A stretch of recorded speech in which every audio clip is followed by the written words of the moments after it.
Hi every one. അപ്പം ഇന്ന് ഞാൻ പറയുന്നതൊരു കുറച്ച് കാര്യങ്ങൾ, അതായത് ന്യൂസിലാൻഡും ഓസ്ട്രേലിയയും തമ്മിലുള്ള കുറച്ച് വ്യത്യാസങ്ങൾ നമുക്ക് കമ്പയർ ചെയ്യാൻ പറ്റത്തില്ല ഈ രണ്ട് രാജ്യങ്ങളെ. പക്ഷേ നമുക്ക് ഓൾവേസ് കുറച്ച് കാര്യങ്ങൾ നമുക്ക് കുറച്ച് കാര്യങ്ങൾ നമുക്ക് പറയാൻ പറ്റും, എങ്ങനെയാണ് ന്യൂസിലാൻഡിൽ അതെങ്ങനെയാണ് ഓസ്ട്രേലിയയിലെന്നും. അപ്പം ഇവിടുത്തെ കാര്യങ്ങൾ, ഞങ്ങൾ almost 10 years as A family ഞങ്ങൾ ന്യൂസിലാൻഡിലാണ് താമസിച്ചത്.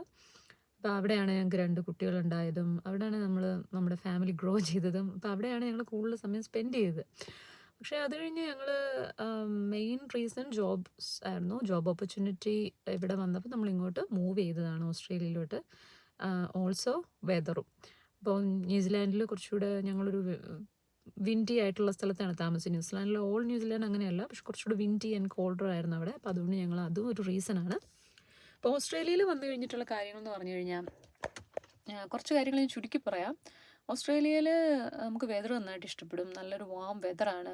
എസ്പെഷ്യലി ക്യൂൻസ്ലാൻഡ് സ്റ്റേറ്റിൽ ഡിഫറെൻറ്റ് സ്റ്റേറ്റുകളുണ്ട്. അപ്പം പലയിടത്തും പല ടൈപ്പ് വെതറാണ്. ഇപ്പം ഞാൻ ക്യൂൻസ്ലാൻഡിലെ കാര്യമാണ് കേട്ടോ പറയുന്നത്. ക്യൂൻസ്ലാൻഡിൽ നല്ല വെതറാണ്. പിന്നെ ന്യൂസിലാൻഡിലെ പോലെ അല്ല, ഇതൊരു ബിഗർ പോപ്പുലേഷൻ, ബിഗർ ആൾക്കാരാണ്. അപ്പോൾ മൾട്ടി കൾച്ചറലാണ് ഇവിടെ ആൾക്കാർ. ഒത്തിരി മൾട്ടി കൾച്ചർ ആൾക്കാരെ നമുക്കിവിടെ കാണാൻ പറ്റും. അപ്പോൾ അതുകൊണ്ട് തന്നെ ഇപ്പം നമ്മൾ ഇംഗ്ലീഷുകാരെന്ന് പറയുന്നവരോ അങ്ങനെ ഒരു ഇതില്ല. നമുക്ക് ഏത് ഒരു വർക്ക് പ്ലേസിൽ ചെന്നാലും ഒരു എഡ്യൂക്കേഷണൽ സ്ഥലത്ത് ചെന്നാലും നമുക്ക് എല്ലാവരും ഒരു ഈക്വൽ ഓപ്പർച്യൂണിറ്റി നമുക്ക് ഫീൽ ചെയ്യും.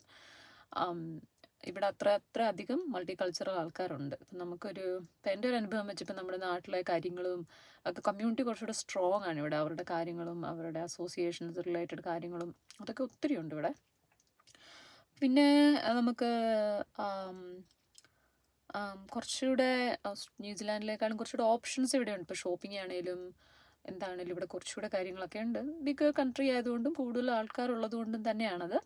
പിന്നെ ഇവിടുത്തെ ആൾക്കാരൊക്കെ നന്നായിട്ട് എൻജോയ് ചെയ്യും ഷോപ്പിംഗ്. അതായത് അവർ പോയി കഴിഞ്ഞാൽ അതുപോലെ നമ്മൾ ഷോപ്പ് ചെയ്ത് ആ ബിസിനസ് ശരിക്കും സക്സസ് ആകാനുള്ള ഒരു റീസൺ മെയിൻ ഇവിടെ ആൾക്കാർ ഷോപ്പിംഗ് ഇഷ്ടപ്പെടുന്നു. അല്ലെങ്കിൽ അവർ സ്പെൻഡ് ചെയ്യും. ഓക്കെ, സംഭവം ഇപ്പോൾ എന്തെങ്കിലും ഒരു ട്രിപ്പായിരിക്കാം, അല്ലെങ്കിൽ ഫുഡ് നമ്മൾ വാങ്ങിക്കുന്നതായിരിക്കാം, ഡ്രസ്സായിരിക്കാം, എന്തായിരിക്കും, അപ്പോൾ സ്പെൻഡ് ചെയ്യും. ഇവൻ കാറ് ഒക്കെ എല്ലാവരും നല്ലതായിട്ട് സ്പെൻഡ് ചെയ്യും. അതായത് നല്ല ബ്രാൻഡ് ന്യൂ കാർസ് വാങ്ങിക്കും. അവരത് ശരിക്കും അങ്ങനത്തെ കാര്യങ്ങളൊക്കെ ഇവിടെ കുറച്ചുകൂടെ കൂടുതലാണ്. അതൊക്കെ ബേസിക് കാര്യങ്ങളാണ്. പക്ഷേ ന്യൂസിലാൻഡിൽ നിന്ന് ഇങ്ങോട്ട് വരുമ്പോൾ നമുക്ക് അതൊക്കെ കൂടുതലൊരു എടുത്ത് നമുക്ക് ഫീൽ ചെയ്യും. ഓക്കെ, പിന്നെ വേറൊരു കാര്യം, ഇവിടെ നല്ല നല്ല ബീച്ചുകളൊക്കെ നല്ല രസമാണ്. നമുക്ക് സ്പെൻഡ് ചെയ്യാൻ പറ്റും ബീച്ചിലൊക്കെ. അടിപൊളി ബീച്ചുകളുണ്ട് ഇവിടെ, ഒത്തിരി ബ്യൂട്ടിഫുള്ളാണ് ഇവിടെയൊക്കെ. പിന്നെ ഒത്തിരി ട്രോപ്പിക്കലായിട്ടുള്ള സ്ഥലങ്ങളുണ്ട്. നമുക്കൊരു ഹൈക്കിംഗ് ഏരിയാസ് ഉണ്ട്. അതുപോലുള്ള ഡ്രൈവുകളൊക്കെ അടിപൊളിയാണ്. നന്നായിട്ട് ലോങ് ഡ്രൈവ്സ് ഇഷ്ടപ്പെടുന്നവർക്ക് ഓസ്ട്രേലിയ ഒരു ബെസ്റ്റ് പ്ലേസ് ആണ്. അതുപോലെ ക്യാമ്പിങ് ഒക്കെ ഇഷ്ടപ്പെടുന്നവർക്കും നല്ലതാണ്. അതായത് എല്ലാവർക്കും ഒരു 4 വീൽ ഡ്രൈവ്, ഒരു യൂട്ടൊക്കെ ഉണ്ടെങ്കിൽ അതിൻ്റെ പുറകിൽ ക്യാമ്പിങ് സാധനങ്ങൾ, കുക്കിംഗ് സാധനങ്ങൾ, ഇൻബിൽറ്റ് ഫ്രിഡ്ജ്, അതൊക്കെ വെച്ചാണ് ഇവിടുത്തെ ആൾക്കാരുടെ മെയിൻ എൻ്റർടൈൻമെൻറ്റ് എന്ന് പറയുന്നത്. പിന്നെ ന്യൂസിലാൻഡ് പോലെ തന്നെ സ്പോർട്സ് ഭയങ്കരമായിട്ട് പ്രൊമോട്ട് ചെയ്യുന്നവരുടെ ആൾക്കാരും പിള്ളേരും ഒക്കെ സ്പോർട്സ് ഭയങ്കര ഇതാണ്. എല്ലാവരും ഭയങ്കര അത്യാവശ്യം കുറച്ചുകൂടി എനർജറ്റിക്കാണ് ഇവിടെ. ഞാനത് കണ്ടിട്ടുണ്ട്. മോർണിംഗ് ആൾക്കാരാണ് ഓസ്ട്രേലിയയിൽ പൊതുവേ ആൾക്കാർ മോർണിംഗ് പേഴ്സൺസ് ആണ്. അത് രാവിലെ എണീറ്റ് ഒരു ജോലിക്ക് പോകും, പിള്ളേരെയൊക്കെ കിണ്ടിയിലൊക്കെ ഡ്രോപ്പ് ചെയ്തിട്ട്. അതൊരു കാര്യമാണ് ഞാൻ ശ്രദ്ധിച്ചിട്ടുള്ളത്.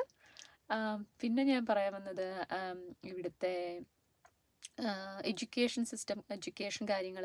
ഇപ്പം പബ്ലിക് സ്കൂളുകളുമുണ്ട്, പ്രൈവറ്റ് സ്കൂളുകളുണ്ട്. പ്രൈവറ്റ് സ്കൂളൊക്കെ ഒത്തിരി പ്രൈവറ്റ് സ്കൂളുകൾ ഇവിടെ ഉണ്ട് കമ്പയർഡ് ടു ന്യൂസിലാൻഡ്. ഇവിടെ ബിഗർ ആൾക്കാർ, ഒത്തിരി സ്റ്റുഡൻസ്, ഒത്തിരി കുട്ടികളൊക്കെ ഉള്ളത് കൊണ്ടാണിത്.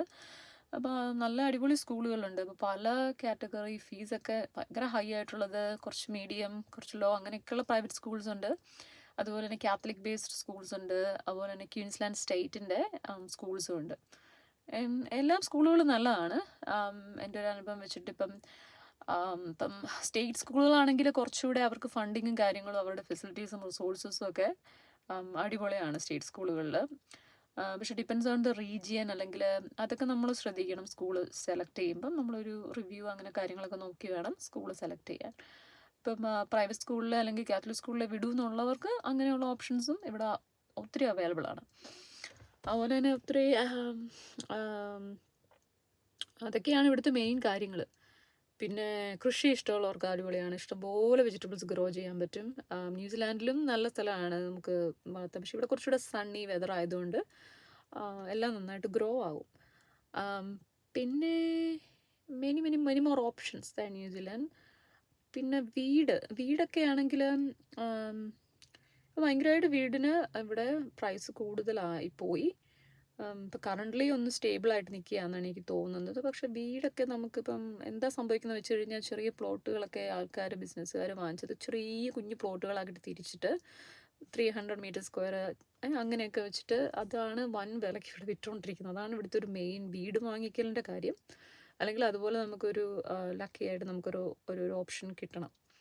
ഞങ്ങളൊക്കെ അടുത്ത് ചെയ്തതെന്ന് വെച്ച് കഴിഞ്ഞാൽ ഞങ്ങൾ കുറച്ച് ന്യൂ ബിൽറ്റ് അല്ല, കുറച്ച് പഴയ വീടാണല്ലോ വാങ്ങിച്ചത്. അതിപ്പം റിനോവേഷൻസ് നമുക്കിഷ്ടമുള്ള രീതിയിലാക്കണമെങ്കിൽ അങ്ങനെ ആക്കിയെടുക്കാവുന്ന ഒരു ഓപ്പർച്യൂണിറ്റിയും നമുക്കുണ്ട്. നിങ്ങൾക്ക് ഇപ്പം അതിഷ്ടമാണെങ്കിൽ ഇപ്പോൾ ബണ്ണിങ്സ് അങ്ങനെയുള്ള ഒത്തിരി കടകളും അങ്ങനത്തെ കാര്യങ്ങളൊക്കെ ഇവിടെ ഉണ്ടല്ലോ. അപ്പോൾ അതൊക്കെ നമുക്ക് ചെയ്തെടുക്കാം if you are willing to do that. അപ്പം അങ്ങനെ ഒരു ഓപ്പർച്യൂണിറ്റി അങ്ങനത്തെ ഒരു കാര്യങ്ങൾ ഇവിടെ ഉണ്ട്. പിന്നെ അതൊക്കെയാണ് ഓസ്ട്രേലിയ ന്യൂസിലാൻഡ് കമ്പാരിസൺ. ഇപ്പം ഞങ്ങൾ ഇവിടെ വന്നിട്ട് 3 വർഷമായി. ഇപ്പം എനിക്ക് വന്ന് കമ്പയർ ചെയ്ത് പറയാൻ പറ്റും അല്ലേ. ഞാൻ നേരത്തെ പറഞ്ഞ പോലെ കമ്പയർ ചെയ്യാൻ ഒരിക്കലും ആ വാക്ക് ഉപയോഗിക്കുന്നത് ശരിയല്ല. ബിക്കോസ് രണ്ടും 2 രാജ്യമാണ്, 2 രീതിയാണ്. അപ്പം ഓസ്ട്രേലിയയുടെ ഒരു ബിഗ് ബാക്ക് യാർഡാണ് ന്യൂസിലാൻഡ് എന്നാണ് ശരിക്കും നമ്മൾ പറയുന്നത്. പക്ഷേ വ്യത്യാസങ്ങളുണ്ട് കേട്ടോ, കുറച്ച് വ്യത്യാസങ്ങളൊക്കെ ഉണ്ട്.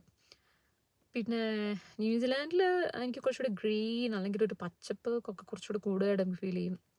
അതിപ്പോൾ ഓസ്ട്രേലിയയിൽ മെൽബൺ, വിക്ടോറിയ സ്റ്റേറ്റിലേക്ക് പോയി കഴിഞ്ഞാലും അങ്ങനെയൊക്കെ തന്നെയാണ്. മെഡോസും ഫാമും അങ്ങനത്തെ കാര്യങ്ങൾ കൂടുതലുണ്ട്. ക്വീൻസ്ലാൻഡിലും ഉണ്ട്, but compared to other state Queensland കുറച്ചുകൂടെ ട്രോപ്പിക്കലാണ്. അങ്ങനത്തെ ഫോറസ്റ്റ് ആയിട്ടുള്ള കാര്യങ്ങൾ, നല്ല നല്ല വലിയ മരങ്ങളും അങ്ങനത്തെ കാര്യങ്ങളൊക്കെയാണ് ഇവിടെ കൂടുതലും ആയിട്ടുള്ളത്.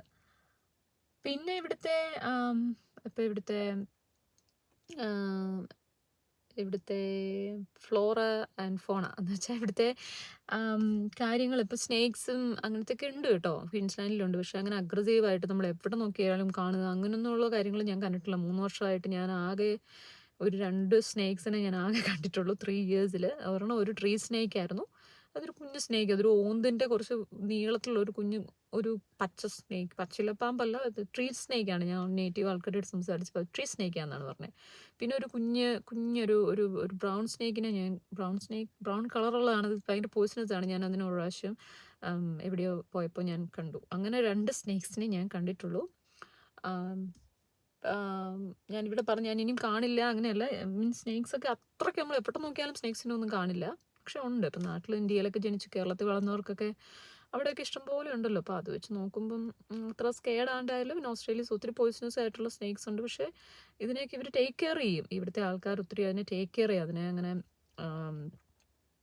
ഒരു ശത്രുവിനെ പോലെ ആരും കാണില്ല. പിന്നെ അതിൻ്റെ കൂടുതൽ കാര്യങ്ങൾ എനിക്കറിയില്ല, ആളുകൾ എങ്ങനെയാണ് അതിനെ ഡീൽ ചെയ്യുക എന്നുള്ളതിൻ്റെ ഒരു സത്യാവസ്ഥ നമുക്കറിയില്ല. അങ്ങനെ ഒത്തിരി കാര്യങ്ങളുണ്ട്. അപ്പം അതൊക്കെയാണ് ഇവിടുത്തെ കാര്യങ്ങൾ. അപ്പം താങ്ക് യു ഫോർ ഹിയറിങ്. എൻ്റെ പ്രസൻറ്റേഷനും അങ്ങനത്തെ കാര്യങ്ങളൊക്കെ കുറച്ചുകൂടി ഇമ്പ്രൂവ് ആയി വരുന്നതേ ഉള്ളൂ. അപ്പം അതൊക്കെ ക്ഷമിക്കുക. അപ്പം I try to improve myself, how I am narrating things. കുറച്ചുകൂടെ ഓർഗനൈസ് ചെയ്ത് ഓർഡറായിട്ടൊക്കെ പറയാൻ പറ്റും. അപ്പോൾ അതാണ് ഇന്നത്തെ ഒരു ഞാൻ ഷെയർ ചെയ്യണമെന്ന് വിചാരിച്ചൊരു കാര്യം. Okay, thank you.